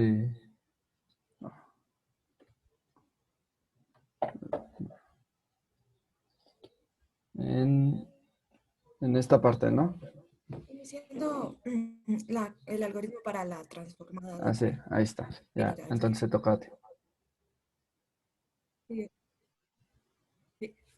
entonces, de nuevo, como repaso, entonces tenemos omega sub n, el número e a la menos 2pi sobre n, y vamos a construir la matriz f sub n mediante la regla omega sub n jk, donde jk representan las potencias, y el operador que toma un vector en Rn y lo multiplica por esta matriz, lo llamamos la transformada finita de Fourier. Muy bien, quiero que ustedes relacionen esta matriz con un concepto que vimos hace un par de clases. ¿Recuerdan? Carlos Jiménez González nos explicó el concepto de matrices, ¿cuáles? Las de Van der Monde. Las de Van der Monde, las matrices de Van der Monde están asociadas a una lista de vectores. Bueno, si numeramos desde 0 sería x0, Sí. x1, por ejemplo, x2. Está dado un vector de puntos y luego estos puntos se elevan a potencias, ¿verdad? X0 en la primera potencia, luego X0 al cuadrado, ¿sí? Aquí X0 en la ceroésima potencia. Esta sería la matriz de Van der Monde asociada a 3 puntos. Perdón, es X1 aquí. Bueno, es bueno relacionar varios conceptos. Entonces, ¿qué se puede decir? Que la matriz de la transformada finita de Fourier es ¿quién? Es un caso particular de las matrices de Van der Monde. la matriz de Van der Monde. Bueno, allá no necesariamente eran cuadradas, ¿no? Entonces, Sí, aquí es el caso de matrices cuadradas. ¿Y quién sirve como el vector x1, x2, x3 en nuestro caso para la transformada finita de Fourier? ¿Quién es este vector x1, x0, x1, x2? Como el vector constante compuesto del omega sub n. Bueno, no siempre es omega sub n, ¿sí? Sino ¿quién? 1, 1, 1, y aquí está omega, por ejemplo, bueno, sub 3, elevado a la potencia 1. 0 aquí, ¿verdad? Aquí sería omega sub Ah, sí, 3 a la potencia 1, omega sub 3 a la potencia 2, ¿verdad? Y Alejandro, dale a la siguiente, que al final sí puse la matriz de coeficientes y al lado la de la Oh, matriz de excelente, Fourier. excelente, bien. Ajá. Entonces, Los puntos que aparecen aquí como generadores de Van der Monde, ¿quiénes son?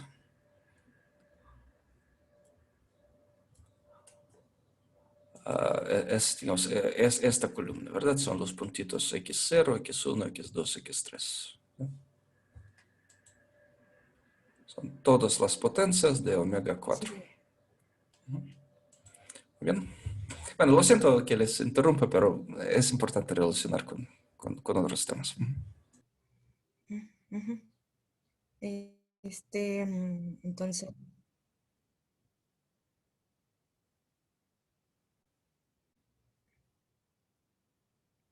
sí, sí, sí, señor. Si quieres ya, dale a la siguiente, por favor. Entonces, ya teniendo estas dos matrices, podemos construir el, el algoritmo. Bueno, podemos programarla. Entonces, tomamos nuestro omega sub n, que es e a la menos 2 pi sobre n, por una matriz de unos. Y lo que vamos a hacer es considerar una matriz de ceros, como que construir nuestra matriz de coeficientes y luego elevar a la potencia. O sea, elevar una matriz a la otra matriz. Esto solo es para construir la matriz de Fourier. Y ya como tal la transformada es la siguiente función, que dado un vector, en este caso lo llamamos f, tomamos su longitud, creamos la matriz de Fourier y retornamos la matriz multiplicada por el vector. Esta es la forma de calcular la transformada finita de Fourier de manera aburrida y lenta, ¿sí? Es Sí. usando la definición. Sí, sí, señor. Ya pronto veremos un algoritmo un poco más eficiente, pero solo para ciertos tamaños. Dale, siguiente. Entonces, decimos que la transformada rápida de Fourier es un algoritmo que calcula pues, la transformada finita, pero cuya complejidad es n por logaritmo de n. Ay, acá otra vez se me olvidó poner el cuadrado. Qué pena, acá es O de n cuadrado. Entonces, vamos a tomar f, nuestro vector, en este caso en Cn, y bueno, vamos a construir la transformada rápida, ¿no? Entonces, vamos a considerar el vector de ya la transformada finita, que las denotamos con estos gorritos, f sub 0, f sub 1, f sub n menos 1,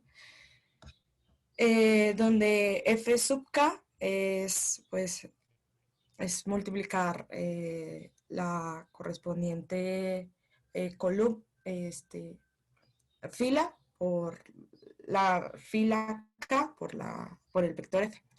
Dale, siguiente. Entonces, en particular, vamos a tomar tamaño 2 a la S y vamos a separar nuestra suma en los primeros n-2, n medios y los siguientes n medios. Luego, como recordemos que nuestro omega sub n era 2pi, entonces como tenemos, bueno, 2pi sobre n, como tenemos este 2 en esta primera igualdad, se nos va a cancelar. Segundo. Lo siento, Juanita, aquí todo no es fácil. ¿Cómo estamos separando la suma? ¿Los primeros sumando los últimos o de otra manera? No, no, perdón, yo me he confundido otra vez. Vamos a poner nuestro vector, que va a ser como toda esta barra. Y lo que vamos a hacer es, disculpe, vamos a coger los pares en la primera suma y luego los impares, o sea, digamos que los cuadritos rojos son los que tienen potencia 2 a la K, perdón, 2 a la R y el otro son los 2 a la R más 1. Entonces acá, como es de potencia 2 a la S, sí se nos divide en N medios menos 1 sumandos, cada parte, pero estos son los pares y estos son los impares. Excelente. Ahora sí, como entonces siempre vamos a tener un 2, se nos va a cancelar, entonces realmente nos va a quedar omega de n medios por r a la k, y acá separamos este paréntesis y nos queda de nuevo omega de n medios a la r por k por omega de nk. Entonces fue... Lo siento, propongo hacerlo con la exponencial, mostrar cómo... claro. Entonces, tenemos menos 2 pi y medios. No, n. Voy a tomar otro color. Y esto lo estamos elevando a la 2K, ¿no? Bueno, 2KR. Entonces, resuelve. Entonces esto es lo mismo tener e a la pi y 2 sobre n medios a la kr, que esto es igual a... Yo creo que sobra un 2, ¿no? Señor. No estoy seguro si...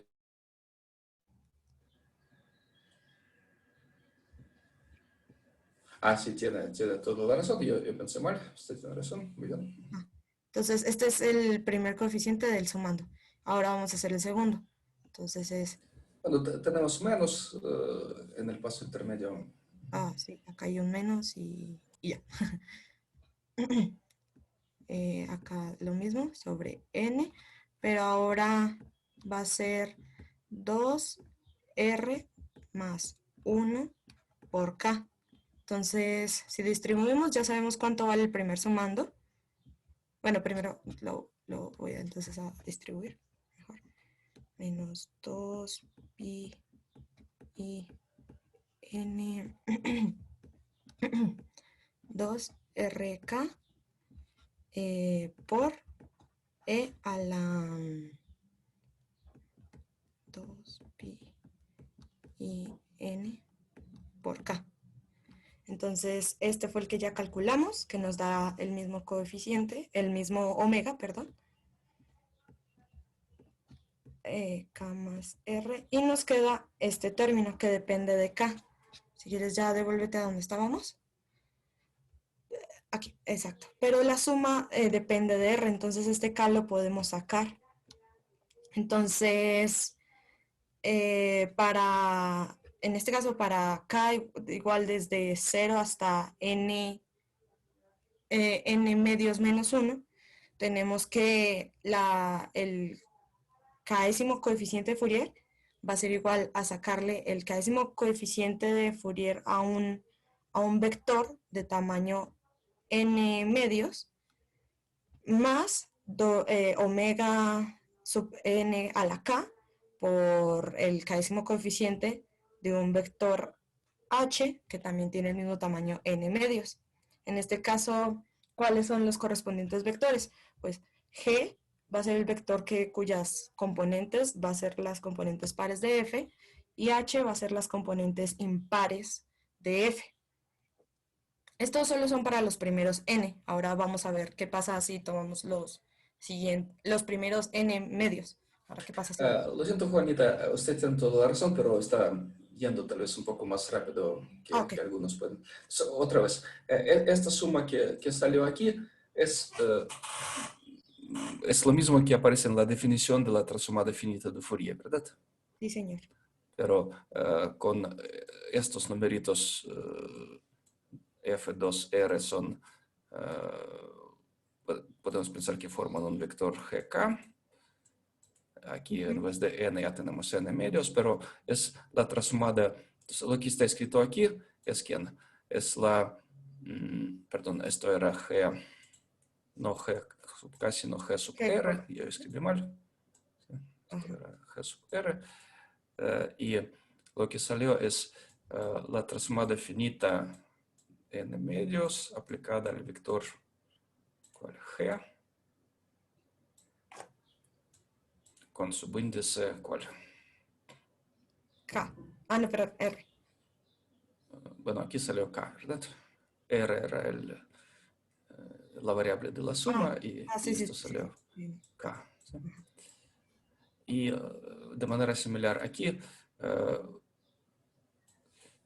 esto es quien F sub n medios aplicado al vector con estas componentes que denoto por H con subíndice K, pero este sí está multiplicado por omega sub n a la K. Bueno, aquí lo escribe de manera más breve usando la notación con gorrito, pero la notación más aburrida sería esta, ¿verdad? Sí, sí, señor. Muy bien. Dale, siguiente, por favor.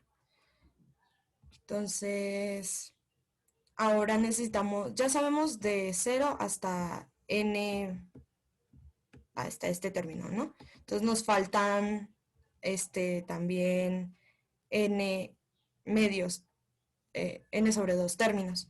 Entonces lo que vamos a hacer es coger la misma fórmula anterior, pero en lugar de, o sea, vamos a escribir k también desde 0 hasta este término, pero le vamos a sumar n medios. Así estamos recuperando la otra mitad de los coeficientes de la transformada de f. Entonces volvemos a escribir nuestra fórmula, como lo teníamos anteriormente, separando los términos pares e impares. Distribuimos adecuadamente y nos damos cuenta que nos queda algo similar a lo que teníamos, solo que aquí nos va a salir este término negativo. Entonces, en resumidas cuentas, ¿qué tenemos? A ver, ¿puede mostrar quién es omega n elevado a la potencia n medios? Claro. Esto es e a la 2 pi. Bueno, acá saldría un 4, ¿no? N y no, perdón. E a la 2 pi y n.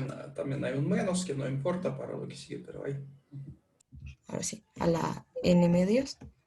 Entonces se nos va la n y no, esto es un menos 1.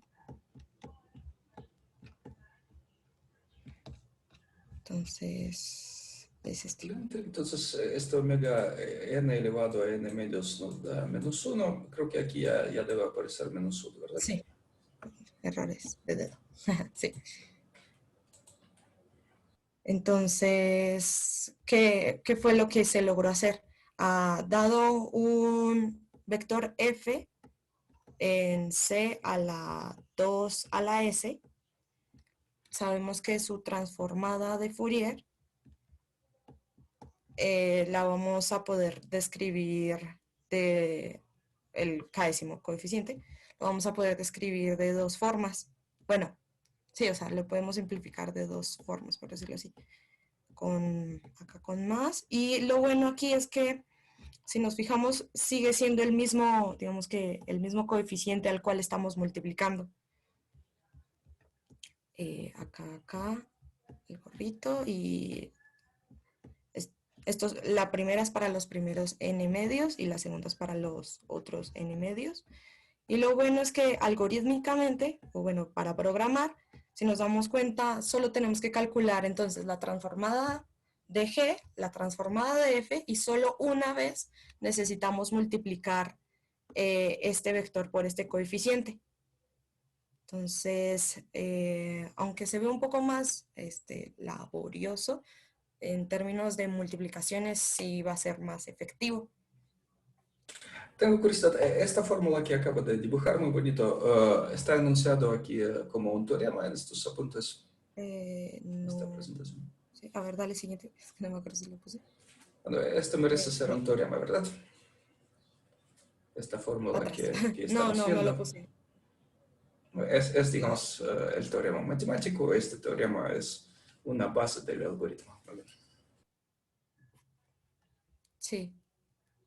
A este razonamiento, bueno, teorema, lo llaman la transformada finita de Fourier de radio 2. Y entonces, el motivo de que sea 2 a la s es que va a ser un proceso iterativo donde cada vez vamos a ir partiendo el vector a la mitad, y así, al final como que nos vamos a devolver para obtener ya la transformada de F. Entonces, ya más o menos teniendo... bueno, antes de avanzar, ¿dudas hasta aquí? Ok, entonces ya teniendo esto, vamos ahora sí a escribir nuestro algoritmo. Entonces, ahora sí, siguiente. Entonces, ¿cómo vamos a hacer? Vamos a tomar f, nuestro vector, le vamos a sacar su longitud. Recordemos que esta longitud sí debe ser 2 a la s, o sea, no es como requisito para el algoritmo. Sacamos m igual a dividirlo entre 2, por lo que lo vamos a estar partiendo, y decimos, si m es igual a 1, en el caso de que entonces n sea igual a 2, sí, a 2, entonces nuestro vector va a consistir de dos entradas. Entonces, nuestro algoritmo, recordemos, voy a poner acá la fórmula para tenerla. Era menos W sub K por acá, más H correcto K. Y listo. Entonces, como solo son dos componentes, lo único es que nuestros nuevos vectores van a ser, digamos que vectores de una sola componente. Y acá está el primer término. El segundo término acá debería ir multiplicado pues por omega sub 1 a la, no, perdón, sub 0 a la cualquier potencia, pero pues esto es 1, ¿no? Entonces, por eso no está. Ahora, en el caso donde m no sea igual a 1, lo que hacemos es reescribir nuestras fórmulas, que son las que puse aquí al lado. Entonces tomamos nuestro omega, partimos adecuadamente nuestro f, formando así los vectores f, g y h, que son estos. Entonces, otra vez, m igual a 1 significa que n, Nicolás, era igual a 2, ¿sí? Sí, Y señor. para matrices 2 por 2, la transformada de Fourier es solamente regresar la suma y la diferencia de las componentes del vector dado. Muy bien. Así es. Y Ajá. para el caso donde no sea igual a 1, sacamos los coeficientes pares, los coeficientes impares, creamos G, que es aplicar de nuevo, esto va a ser un algoritmo iterado, entonces llamamos a nuestra función, se la aplicamos a G, creamos H, a un auxiliar, que es sacarle nuestro algoritmo a la función H, pero luego H normalita es multiplicándole este coeficiente. Y luego retornamos de nuevo la suma y la resta. Y así pues obtenemos este algoritmo. ¿Alguna duda con este?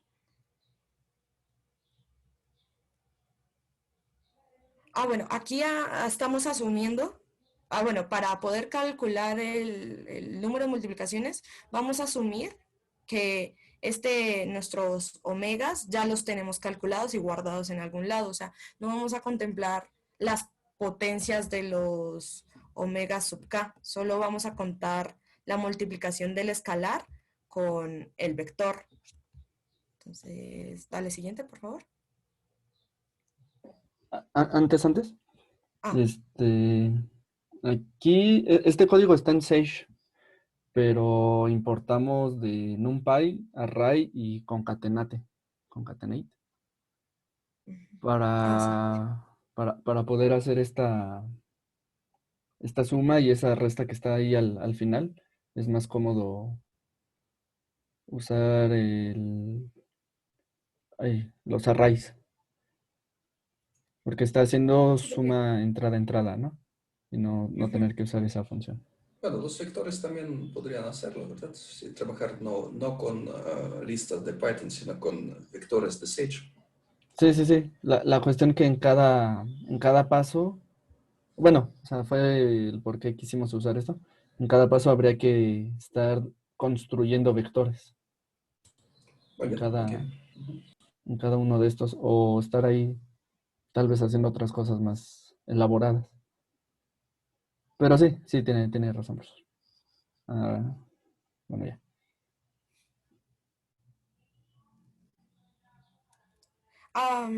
Bueno, entonces ya teniendo construido nuestro algoritmo, vamos a tener otra función que solo nos va a retornar la, nuestro, nuestra función anterior, o sea, nuestro algoritmo anterior. Esto porque por practicidad al momento de ya llegar a las siguientes secciones, pero pues, si quieres esto, ya. Entonces, ahora sí, vamos a ver el costo de nuestro algoritmo. Entonces, vamos a llamar T sub T de n, donde n va a ser la potencia, el costo del algoritmo, de nuestro algoritmo, y lo que les decía, asumiendo que ya tenemos calculados nuestros omega sub n a la k y están almacenados para usar. Entonces, nuestro costo es el siguiente, va a ser 2 veces t de n medios más n medios. ¿Esto por qué? Porque este primer término, porque estamos partiendo entre 2 y, o sea, si hacemos, o sea, voy a hacer acá como un arbolito. O sea, si tenemos un vector f de tamaño, voy a ponerle así, 4, entonces nuestro primer paso es dividirlo en un vector de tamaño 2. Y a estos dos los dividimos en vectores de tamaño 1. Entonces, si queremos ver cuántas multiplicaciones, o bueno, cuánto hicimos aquí, es 2 veces, o sea, este y este, el algoritmo de n medios. Y este más n medios sale de la multiplicación de este coeficiente con el vector h sub k.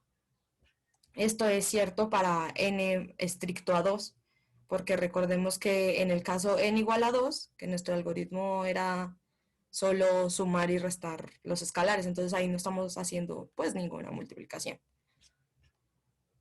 ¿Dudas aquí con esta fórmula del costo? Ok, entonces dale siguiente. Entonces, ya teniendo nuestra formulita, vamos a ver, vamos a encontrar a qué es igual, ¿no? Entonces, T de n va a ser igual a T a la 2 a la m, y sabemos que este es 2 veces T a la 2m menos 1 por m menos 1. Entonces, aquí empezamos a iterar nuestra fórmula. O sea, reemplazamos y nos damos cuenta que digamos, acá en este es el tercer paso. Acá ya simplificado, primer paso. No, segundo paso. Nos damos cuenta que en el segundo paso tenemos potencia 2. Acá nos salió un 2. Y nos queda de este y este. En nuestro paso 3, acá nos queda un 3, 3, 3, y acá se sigue manteniendo el n-1. En general, por inducción lo podemos probar. Vamos a tener que nuestro costo va a ser igual a 2 a la m-1 por t de 2 por n-1 de 2 a la n-1. Pero ya sabemos que este vale 0.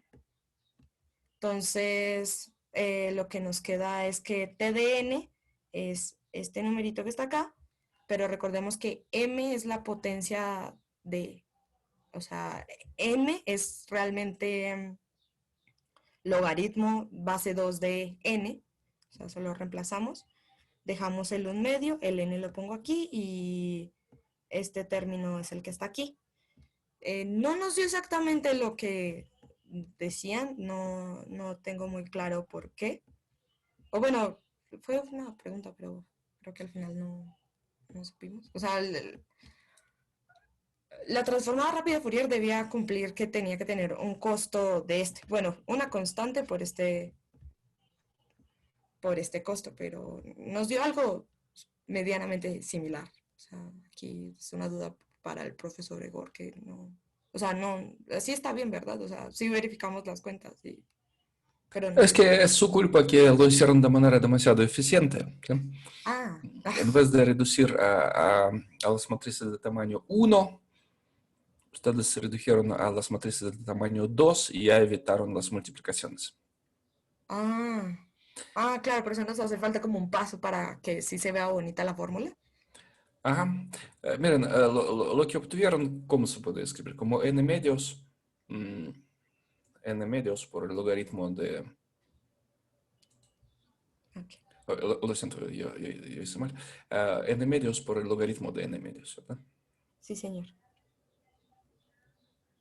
Sí. N medios por el logaritmo de n medios. Entonces les salió más eficiente que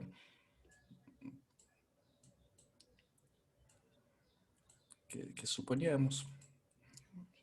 Bien. Porque redujeron a las matrices de tamaño 2. Para matrices 2 por 2 ya evitaron las multiplicaciones. Pero uno podría pensar que para matrices de tamaño 2, cuando multiplicamos por menos 1, es como una multiplicación también. Ya. Okay. Es un poco más eficiente como hicieron ustedes. Muy bien. Ok. Dale, siguiente, por favor. Ok, entonces ya hablamos de la transformada finita. Ahora queremos ver, pues, si tiene inversa. Y bueno, y además la vamos a requerir. Entonces, primero unos preliminares. Vamos a tener este lema, que es esta igualdad y esta igualdad. Y es que si sumamos, es la suma, no es telescópica, esta suma de 0 hasta n-1 de omega jk, esto nos va a dar, sobre n nos va a dar el delta de Kronecker con j con 0. Y si tenemos esta potencia, perdón, esta multiplicación nos va a dar el delta de Kronecker, pero con J y L. Siguiente. Listo. Entonces, para obtener la igualdad, o sea, esta primera igualdad, esta, analizaremos los siguientes casos. Entonces, vamos a tomar J distinto de 0. Entonces, en este caso, esta suma es igual a, o sea, sacamos, o sea, separamos como que esta potencia que tenemos aquí elevada. Y usamos esta formulita, que se me fue el nombre, la de, ¿cómo se llama? La geométrica, ¿no? La geométrica, sí, perdón. Usamos la fórmula de la geométrica. Entonces acá nos queda el 1 sobre n. 1 menos omega sub n a la j por n sobre 1 menos j sub n, omega sub n a la j.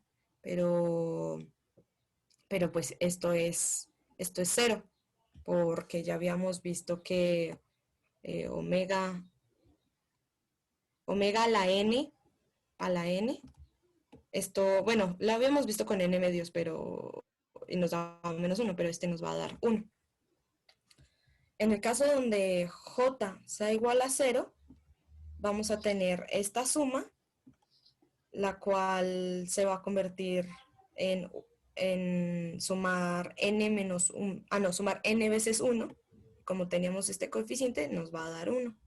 Entonces, efectivamente, sí nos va a dar este delta de Kronecker, y similarmente se puede hacer la otra fórmula. Siguiente. Ahora, proposición. Tenemos que la matriz de Fourier, pero multiplicada por 1 sobre raíz de n, es una matriz, esta nueva matriz es unitaria. Dale, siguiente.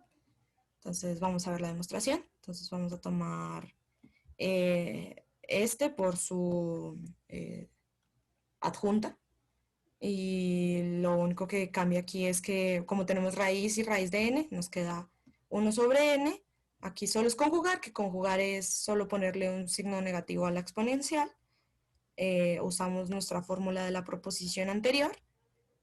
Y esto nos va a dar la identidad, porque acá estamos manejando ambos índices. ¿Esto en qué nos va a ayudar? En que si esta matriz, o sea, la matriz de Fourier pero multiplicada por esta constante es unitaria, ya sabemos entonces quién va a ser su inversa. Entonces vamos a tener que f por 1 sobre n de f, n, va a ser igual a la identidad. Entonces, que está acá en este paréntesis es la inversa de la matriz de Fourier. Siguiente. Entonces, eso es lo que tengo acá anotado. F sub n a la menos 1 es igual a 1 sobre n por estos términos aquí conjugados. Siguiente. Entonces, queremos programar ahora nuestra transformada inversa de Fourier. Entonces hacemos lo mismo, sacamos la matriz de coeficientes y generamos nuestra matriz de Fourier. Solo que, pues, de nuevo, vamos a tener conjugados y multiplicado esta constante. Si ven, si quieres devuélvete antes, es casi la misma matriz, o sea, solo que está conjugada, ¿no? Entonces, realmente podemos usar el mismo algoritmo de la transformada rápida de Fourier. Siguiente, ahora sí. Entonces, la única modificación que le vamos a hacer es que, pues, aquí a nuestro omega no va a tener signo negativo. Esto solo nos va a devolver como que la matriz conjugada. La adjunta, perdón. Y ya para definir la transformada inversa, ahora sí, siguiente, sí vamos a requerir otra función auxiliar, porque lo que necesitamos retornar es nuestro algoritmo anterior, pero multiplicado 1 sobre n, que creo que acá nos hizo falta, ¿verdad? Sí, ahí nos hizo falta volver a poner El 1. Ajá. O el sea, código pues este. necesitamos esta función auxiliar, porque si lo hacíamos ahí dentro, como que por lo mismo que era, nuestro algoritmo era iterativo, se nos multiplicaban cosas ahí extrañas y pues no. Entonces, sí.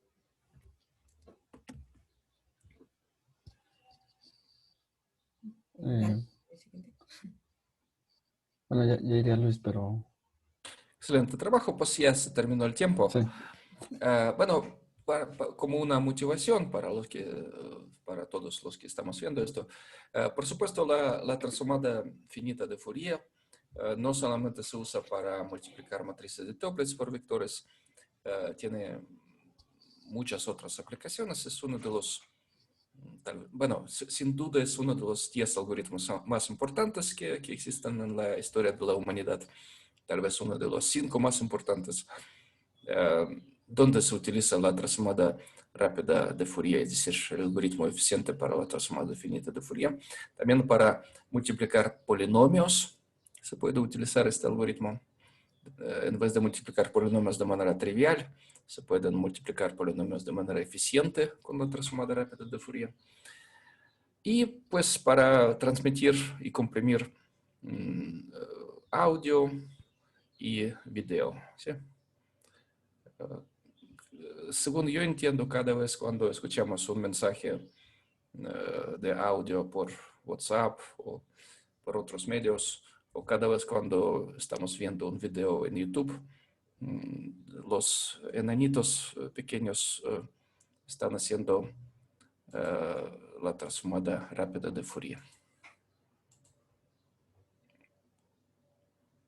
¿Por qué podemos transmitir tan rápidamente los videos o cuando están viendo, no sé,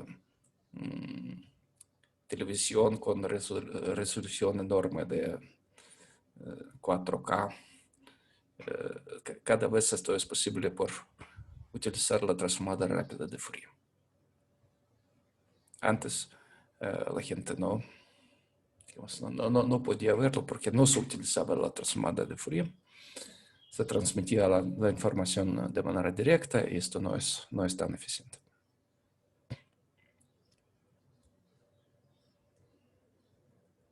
Se puede decir que este algoritmo es similar por su idea de dividir y conquistar, es similar al algoritmo de ordenamiento rápido, ¿sí? Como el algoritmo de von Neumann para ordenar arreglos, dividir y aplicar la misma idea para cada mitad.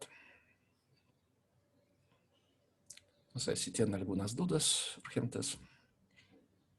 Aquí se puede mejorar, ya no lo hicimos. Construyendo esta matriz desde un inicio. Sí, O tenerlas ahí. se puede ahorrar algo. Digamos, se podrían guardar estos numeritos como una constante y en la práctica n siempre es acotado. No van a utilizar n más grandes que algún número fijo. Siempre. Y así estos de acá abajo también. Porque, bueno, lo que expuso Juanita, como dijo, no lo puso ahí. Bueno, no lo pusimos ahí en el número de operaciones. O sea, solo... Bueno, esos no se tomaron en cuenta. Bueno, las potencias sería no, bueno. no necesariamente es calcular así. Se pueden calcular de manera iterativa, ¿verdad? Si tienen omega elevado a la potencia 1, luego multiplican por el mismo omega y es omega a la potencia 2. Se puede evitar elevar a la potencia, calcular las potencias de manera iterativa.